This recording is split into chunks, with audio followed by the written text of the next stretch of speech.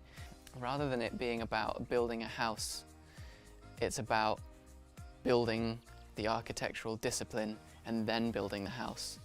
Like you have to figure out the tool and the workflow before you can even start making the thing in the first place. And that's very much what this project has been, where you're building this effect from scratch, which Alex has done super impressive work on. So that's just very, very new and very, very technical, and yeah, a new workflow for every artist on this project. And I've never seen anything like it. Hi guys, Ricky Martin here, and welcome back to our behind the scenes journey of the game collaboration between Bandai Namco, DigixArt Studio and Aardman. Today, we're talking about the music. It's an important part of the game that can heavily influence the tone of a scene or a level. The team have been working with an incredible roster of talented people, and to hear more about it, we go to the legendary Abbey Road recording studio in London. This is 1111 Memories Retold, behind the scenes. In 1111, the music plays the first role in the game. Music is telling something universal to people. It does not depend on your language. Music is universal. So the subtlety we want to convey in the game go through the music first. The war has to be personified in a way, and the music plays that role. Like in one sequence, you can go from pure sadness to joy to naivety to something else, and this can go very quickly. So the music has to guide you and follow this flow in a way, and it's quite difficult in terms of composition for sure. I'm very happy because we finally could work with Olivier Deriviere. It's been years we want to work together. He's French too, we know each other for a long time. He's one of the rare composers who understand and know video games because he's a gamer. From very early days when we had the brainstorm together, Olivier came, and he didn't come as a composer to sit back and go, well, just tell me when you want to make some music. He was right in the middle of the storytelling and what, this doesn't work, and how about if we put this there, and how are we going to turn this into a game? There's a real sense of collaboration there, really trying to get the story and the music to marry together. Is that Olivier will ask questions that no one else will ask. He's really thinking about the emotion and the tone of the story and really bringing it out through his music. It's really great for us as writers because you get a fresh, different perspective on it, and you get to really try and incorporate that. A big part of the process for us is actually getting on Skype calls with him. He will often say to us, guys, this bit of script here is really messing with the vibe I want to create with the music. What can we do about it? So we often have to go away and say, okay, well, can we write around that a little bit for him? Because they were mentioning me. I know why. I worked very closely with the writers, so Steven and Sharky. We've been discussing on a daily basis the characters. The music now is much more about telling the story. Very dramatic, but also very cheerful, very sometimes like absurd. It's during war, so very harsh. So we wanted to express all of those situations. The two characters, they are speaking like as narrators, and the music is supporting that.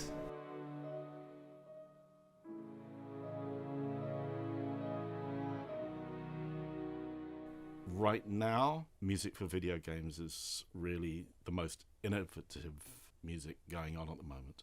Normally I start off with a Skype conversation with Olivier, and he's got some very definite ideas of how to approach it. He sends me his mock-ups and we have conversations and basically arrive at what the setup's going to be, and then it's just coming here and just putting that into reality.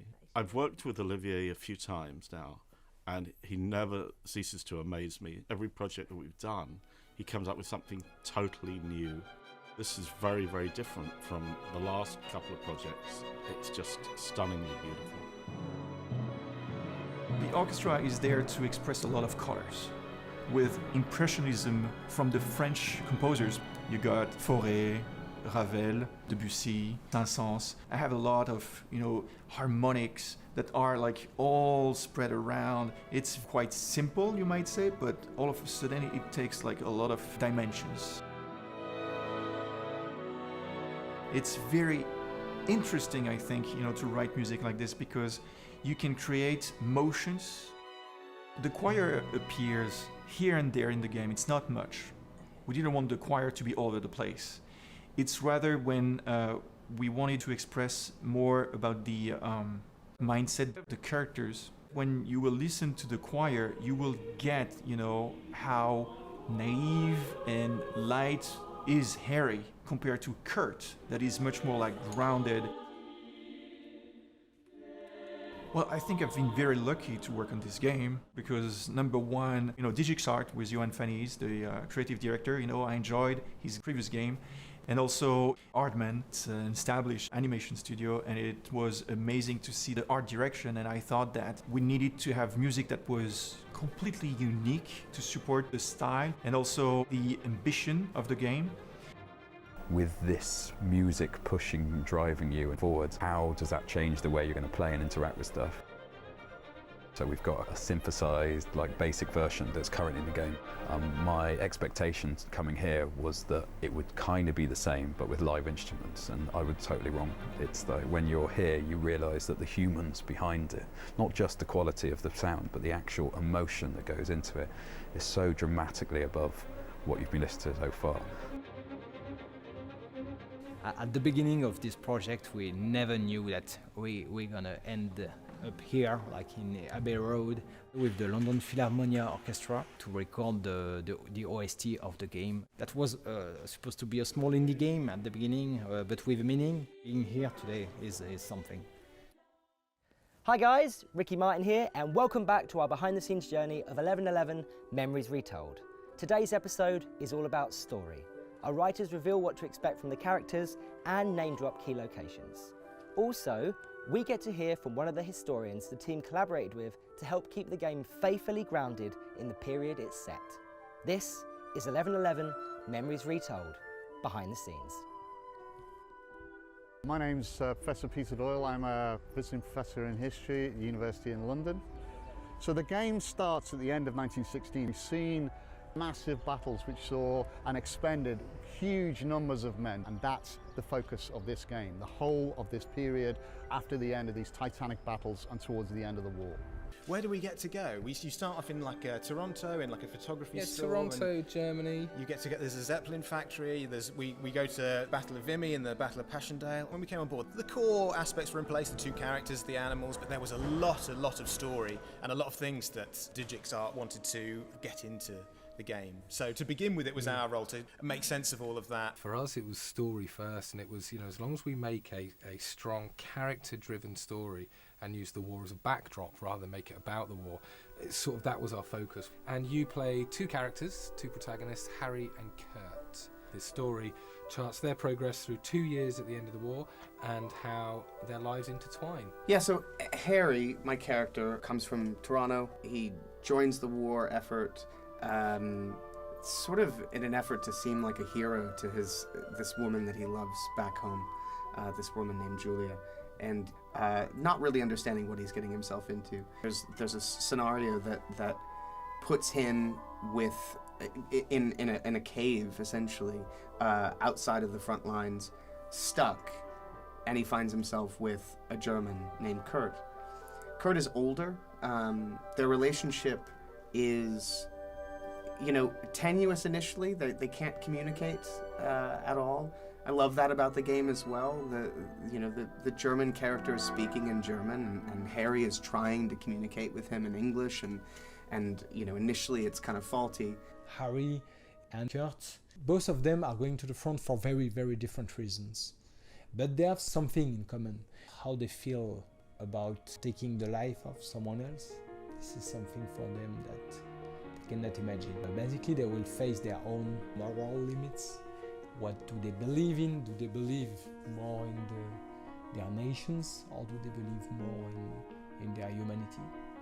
This is one of the strong aspects of the game and the questions that we want the player to feel.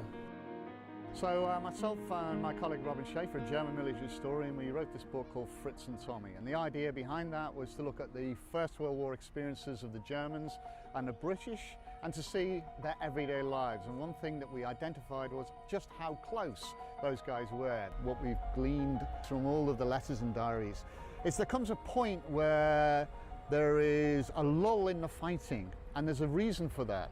The men of both sides decide, right, let's put the fighting aside, let's go into no man's land, let's do what we can for our dead, and let's respect those on each other. And that happens on an ad hoc basis. You just never know when that's going to happen. Sometimes it's official, sometimes it's unofficial.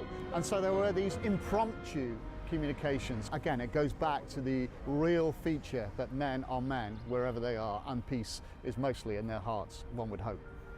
So you'll notice that there are no villains in this game.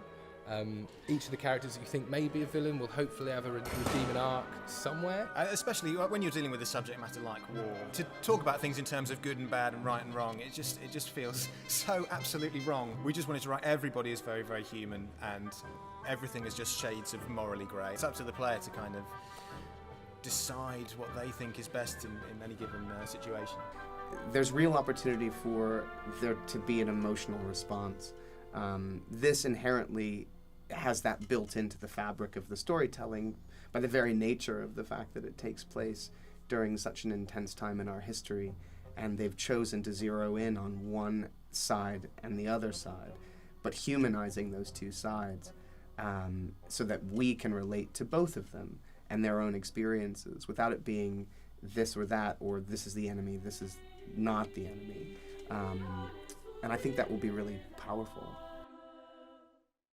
Hi guys, Ricky Martin here, and welcome back to our behind-the-scenes journey of 1111 Memories Retold. In today's episode, we hear from the team about how they overcame traditional game challenges to create a non-traditional, narrative-led experience. This is 1111 Memories Retold, behind the scenes. My name's George Rowe. I am the producer at Aardman on 1111. You play two characters. One of them works as a war photographer, one works as an engineer. So as Harry, you've got to shoot propaganda photos. But also, you know, you're there as a young, naive man, and you're realizing that, you know, war isn't what people say it is back home. So you're also trying to expose the truth of war by your own photos that you want to publish when you get back. And then Kurt is an engineer. He's kind of a pacifist by nature. But situations happen where you have to be sort of helping machine gunners cool their machine guns during a battle, or you have to be delivering bullets to people, or fixing ammo lifts so that people can reload. We build the story together with the whole team, with the writers of course, but at the same time we know that making a video game is very different from making a movie or a book, so we have to iterate and we have to start prototype things to see how it fits together. So at the beginning the game was a very linear experience. So the game was about to play both characters separately to alternate chapters. The design team, they figured out quite quickly that it was quite annoying, it was a bit too linear. And they had this idea of, let's say we let the player choose who he wants to play. And what if you could choose any time, like, okay, you can switch, you're Harry, you're Kurt, you're Harry. What are the implications of that? For example, Kurt could do something on his side of the war that will have consequences on Harry's side. We had something very strong but very classic with a linear story to tell, and then it became something else with the switch mechanic.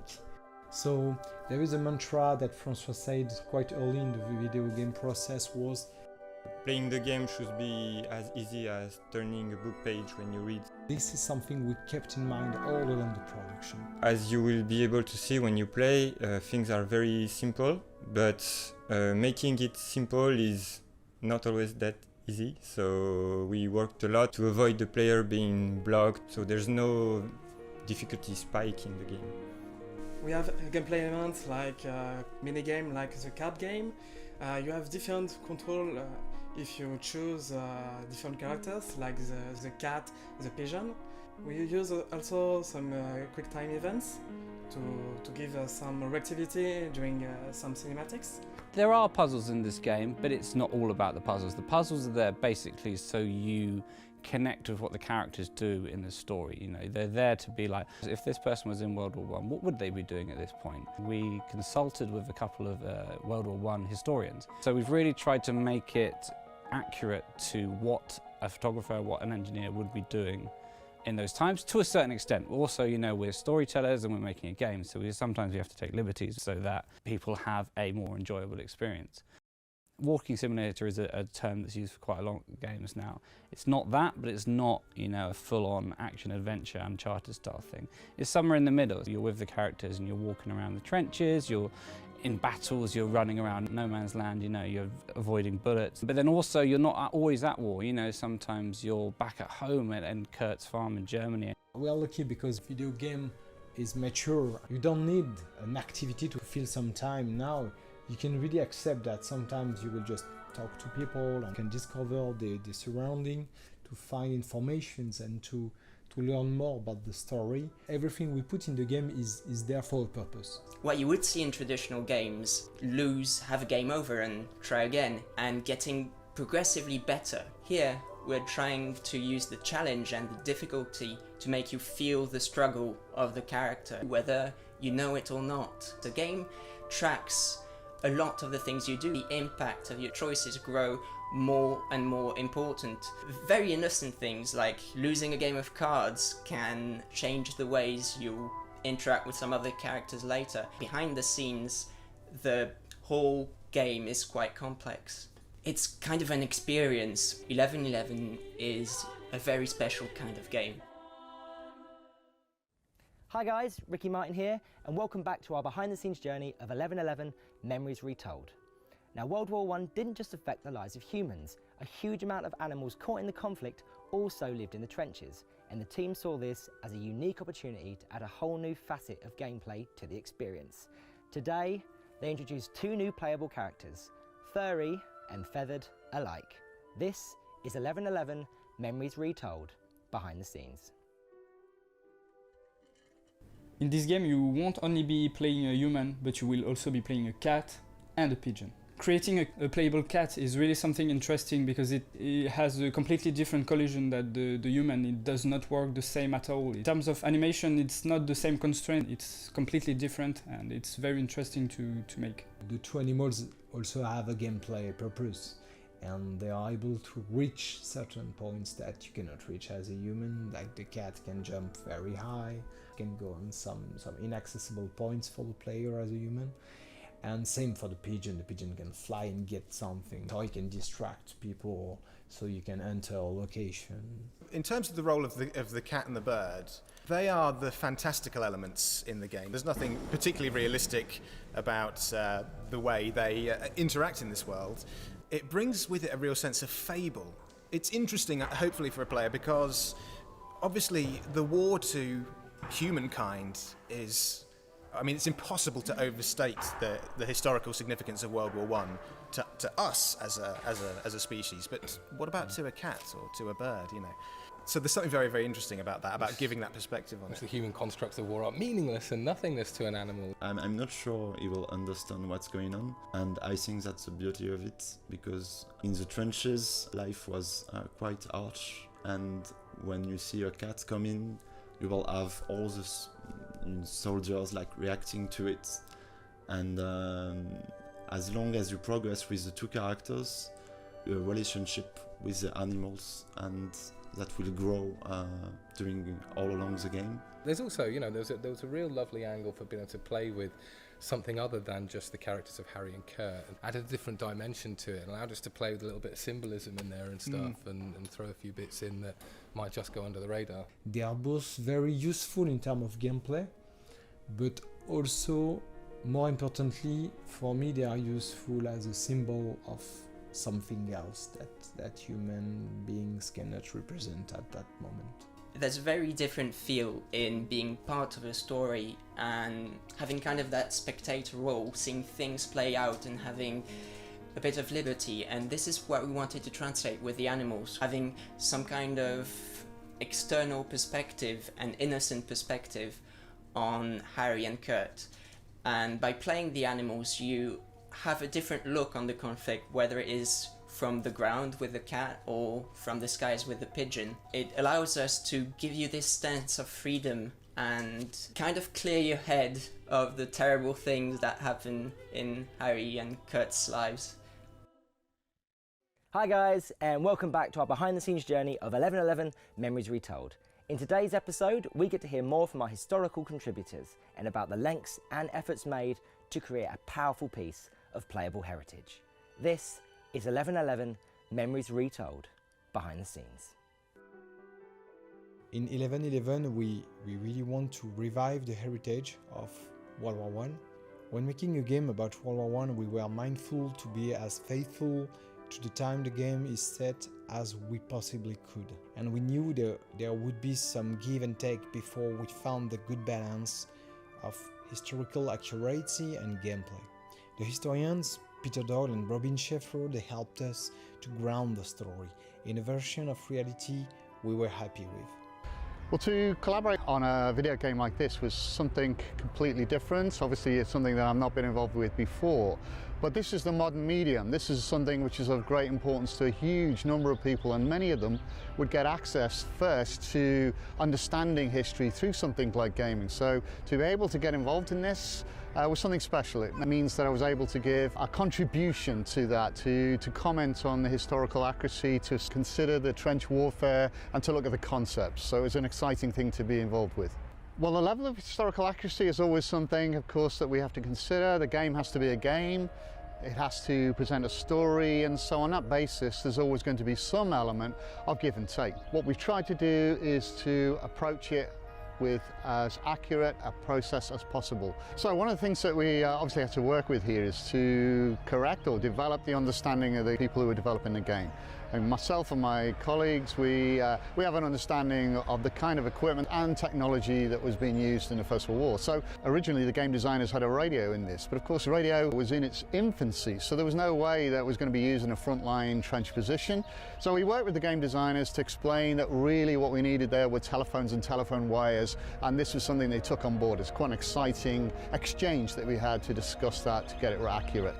We also had the amazing database and team from Europeana to assist in choosing what artifacts we should use to influence the look and design of the game, as well as selecting the right collectibles which could strike further curiosity for World War I into our players. We have more than 50 collectibles that are real documents that reveal the reality of situations that you would find really hard to believe.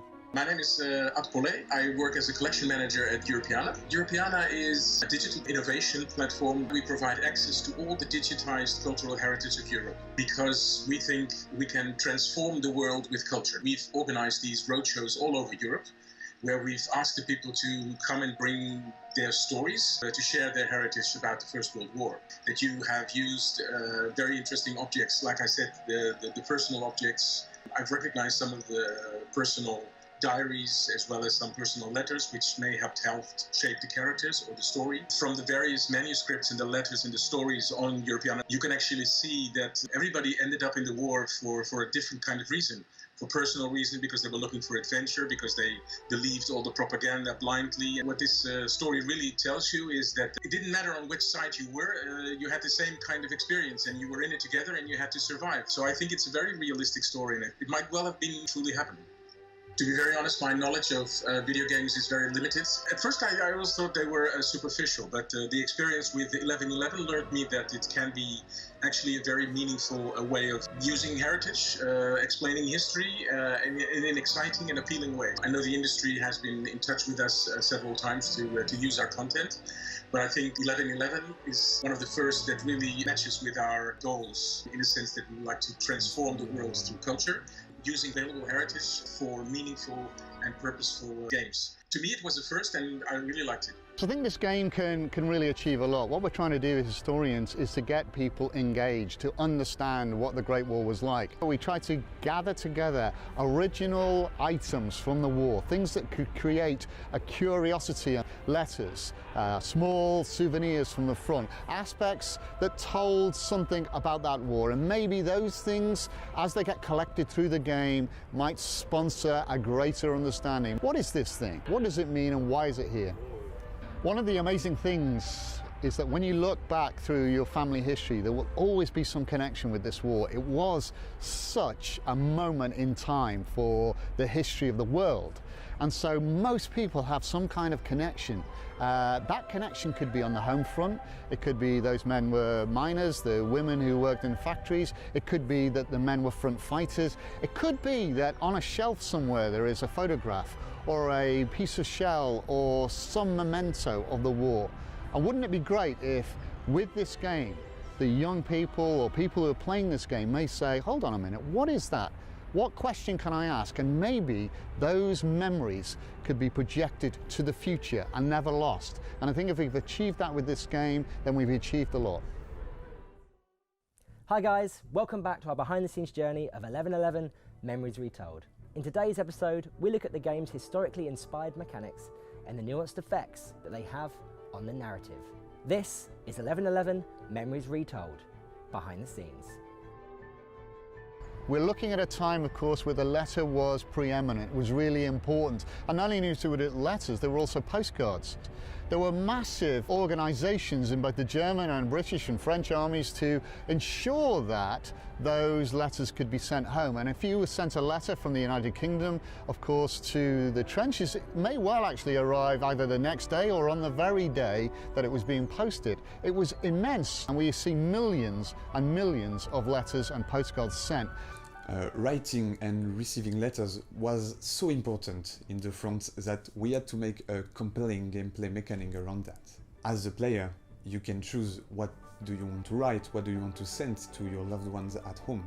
The relationship between the character will evolve based on the letters and the pictures you choose to send. During his story, Kurt will send countless amounts of letters to his family, and the information they contain is entirely up to you. Based on the interactions you have in the level, you can unlock some more possibilities for the way the narrative develops. The more you discover things, the more you'll be able to tell your family as Kurt. Depending on what you do and what you send, the answers might be different and even lead to a different resolution of the story. We're trying to balance mechanics between characters, so with Harry as a photographer, you will be able during all the game to have a camera and to take pictures, and you can send pictures to tell your own story of the war.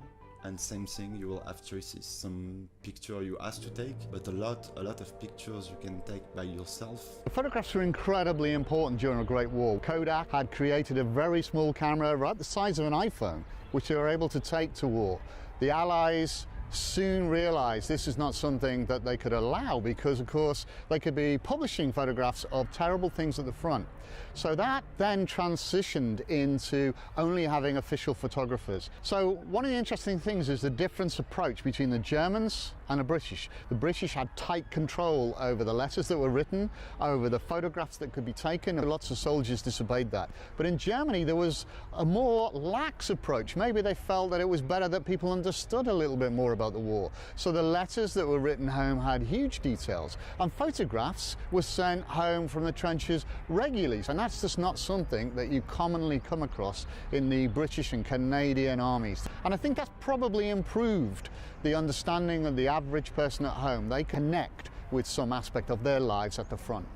So every time you take a picture, it's considered as a choice. It has an impact on the character. All those choices determines how the character ends up at the end of the game. Did you manage to stay with a sane mental state, or did you go through it and did war eat you, chewed you, and made you a monster or something? Some actions which you will see are clearly prompted and asking you to make a very important decision. Some other things you do in the game that you might not be aware of are being tracked in the background. Small actions you make might come to bite you later in the game and even in its finale.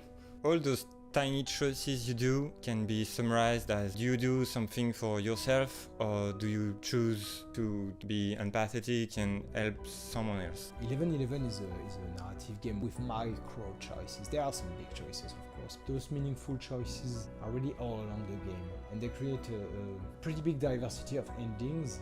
Based on everything you've done, you could experience one of 28 combination of events that will conclude Harry and Kurt's story.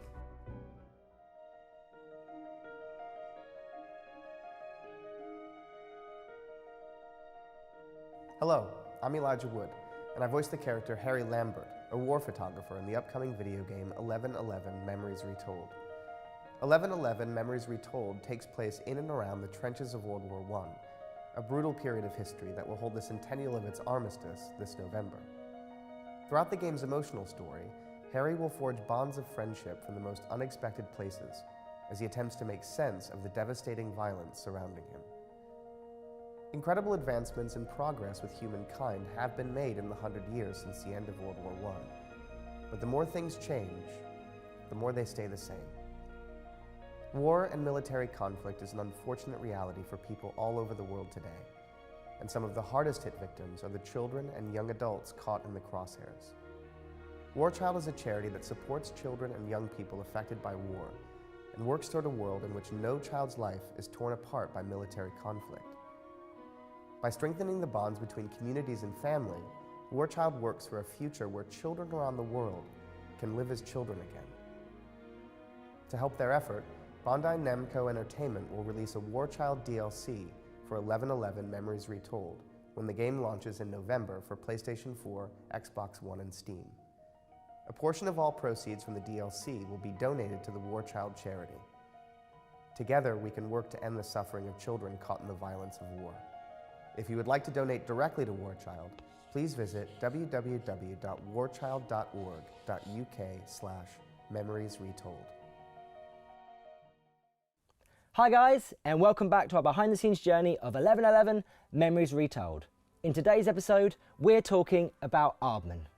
Not how Aardman have contributed to this game, but what 1111 means to them, as a company best known for fun characters, comedy, and animation takes another step into the world of games. This is 1111 Memories Retold, behind the scenes.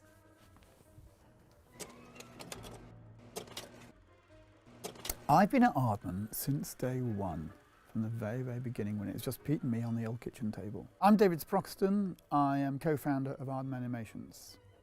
Aardman's really best known for, I think, strong characters that you believe in, worlds that you kind of want to be in, and the level of absurdity and surreality which we bring to it. You know, coming out of the early days of Morph, there's a surreal humour that we got into Morph, which we still do now, and I think that level of absurdity we like to play with. 42 years later, beyond Morph, we've rolled with the times. You know, we started doing bits of work for BBC TV, Channel 4 came on, we did work for them, that led to TV commercials, that led to kind of bigger ambitions, half-hour films, feature films, and then as other media have come on, we set up the interactive department. My name is Lorna Probert, and I am head of production for the interactive here at Aardman.